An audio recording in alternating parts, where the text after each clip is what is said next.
Muli natin dakilang Diyos. Ating nabasa, minamahal, at kung babasahin pa natin sa bahay, kung ang gunong ginawang sakripisyo ni San Pablo, minamahal ko. May binanggit nga siya, bula ang kapatid. Meron pa bang bula ang kapatid dito, minamahal ko? Pupunta lang dahil may gusto. Pupunta lang nang dahil sa meron siyang dinanasa. Yung iba nga, pinapanood ko, nasa itas ako eh. Hindi nagpupuri. Hindi na. Nakatayo na lang. Anong dahilan kung bakit minamahal? Meron naman nagpupuri yung tama talaga. Isipin natin, minamahal ko, yung ginagawa natin dito sa lupa, practice lang ito. Yun ang gagawin natin sa langit. Eh kung wala kang ginagawa dito sa lupa, anong gagawin mo sa langit? Wala kang gagawin. Siyempre, pag wala kang gagawin doon, iwan ka. Nakita natin, minamahal ko, yung pagnanasa ng bawat isa sa atin, na dito sa lupa, gusto natin magbigay kaluguran sa ating dakilang Diyos. Ulit ang iba, minamahal, ang tingin, hindi naman nakatingin sa akin ng Diyos. Sakala mo kaya, na hindi alam naman ng Panginoon ang ginagawa mo? Sakala mo kaya, hindi alam naman ng Panginoon ang nasa isip mo? Huwag na tayong magbulaan, minamahal. Huwag natin dayain na ating sarili. Kung gusto natin maglingkod sa ating dakilang Diyos, lahat ay ibibigay ng ating mahal na Panginoon. Lahat na gusto natin, ibibigay ng ating mahal na Panginoon. Ngunit pag inulam mo ang sarili, ni kailanman, wala kang tatanggapin sa lupang ito. Isipin natin, minamahal. Wala kang tatanggapin. Ang sunod mo lamang yung sarili. Titignan natin, minamahal, kung gaano katatagal sa gawain, minamahal ko, na hindi ka naglilingkod sa ating dakilang Diyos. Diyos din ang magtatapon sa iyo. Hindi ka napapalik. Bakit? Tatapon ka rin lang sa impyerno. Sa impyerno ka na. Ang sabi sa Biblia, hindi nang sa ating mga gawa tayo iniligtas ng ating dakilang Diyos. Yung sakripisyo ng ating mahal na Panginoon sa krus ng Kalbaryo, yung sabing namatay siya ng dahil sa atin, hindi kaya iisipin mo yun, minamahal ko, na mahal ka ng ating dakilang Diyos. Ngunit, hindi yun minabuti ng tao, minamahal. Ang inisip niya yung kinabukasan, baka sakali. Ang awitin natin, a living sacrifice. May bibigay mo ba ang buhay mo sa Panginoon? May papakita mo ba sa Kanya na mahal mo siya? O nang dahil sa may gusto ka lang? Ni kailanman, hindi mananaig ang gawa ng kaaway sa gawaing ito. Sapagkat, sabi nga, alam ng ating dakilang Diyos ang isipan ng bawat isa. Alam ng ating mahal na Panginoon. Kaya kung nais mo na maayos ang buhay, ayusin mo ang paglilingkod sa ating dakilang Diyos. Hindi yung sarili mong nasa. Pag sarili mong nasa, ananaig, isang tsak na bagay, makikita mo, isang araw, nasa labas ka na. Bugbog sarado ang mukha mo. Puro pasa ka na. Nandahil sa, hindi ka na mapigil. Huling bersikulo, minamahal ko, hindi dahil sa ating mga gawa, tayo iniligtas ng ating dakilang Diyos.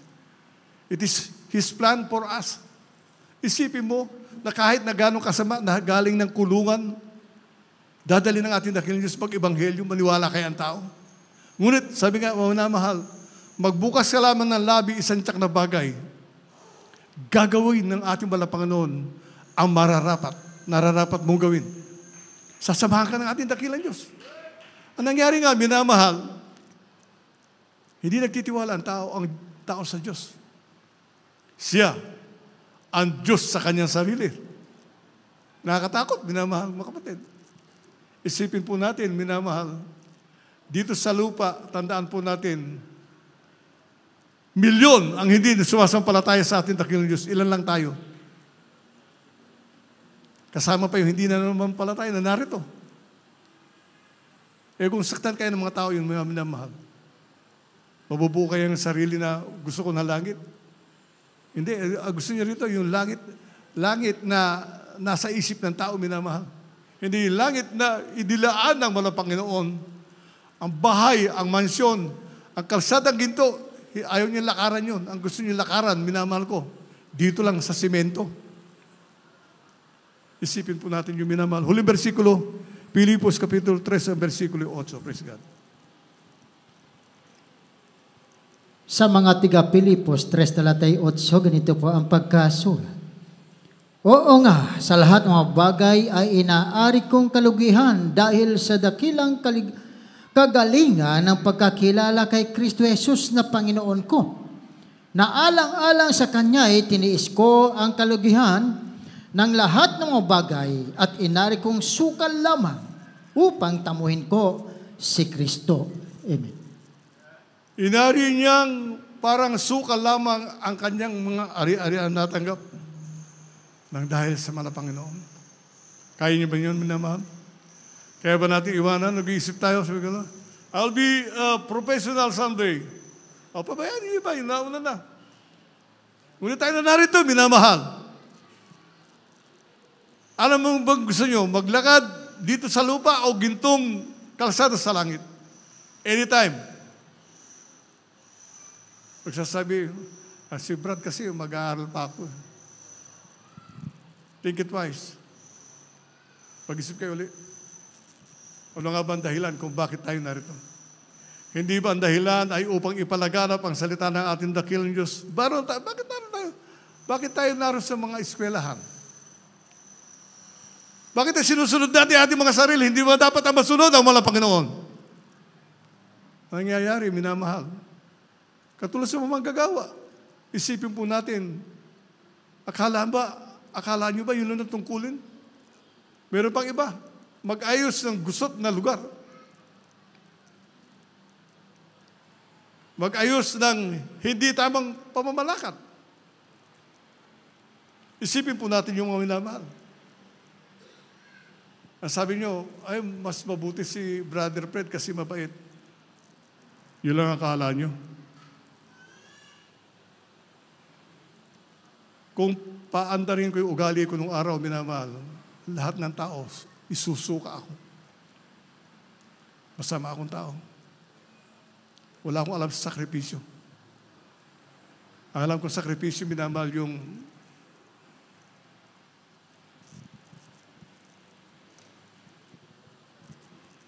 alam ko sa sakripisyo. Pahirapan yung mga maliit na bagay. Nang dahil yun ang kinatutuwa ko. Sadista ko, ibig sabihin. Sadista ko. Hindi ako natutuwa sa mga taong umiiyak, lumuluha. Pag ikay lumuha sa harapan ko, lalo kitang sasakitan. Ngunit ngayon, dahil lumuluha ka, dahil sa Panginoon, sasamahan kita. Alam ko, pupunta ka ng langit. Gusto ko ng isang tao, gusto ko ang iniisip para sa langit. Umawit tayo mga minamahal, awitan natin ang ating mga Panginoon.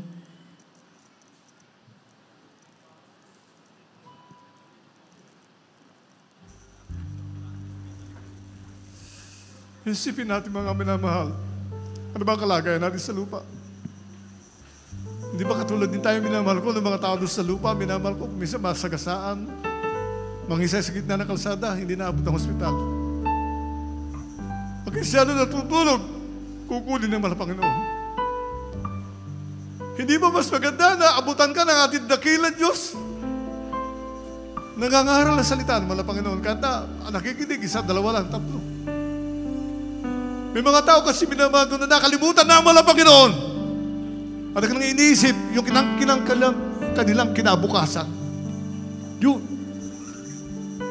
Ano ba kinabukasan mo dito sa lupa? Ano kinabukasan ng tao dito sa lupa?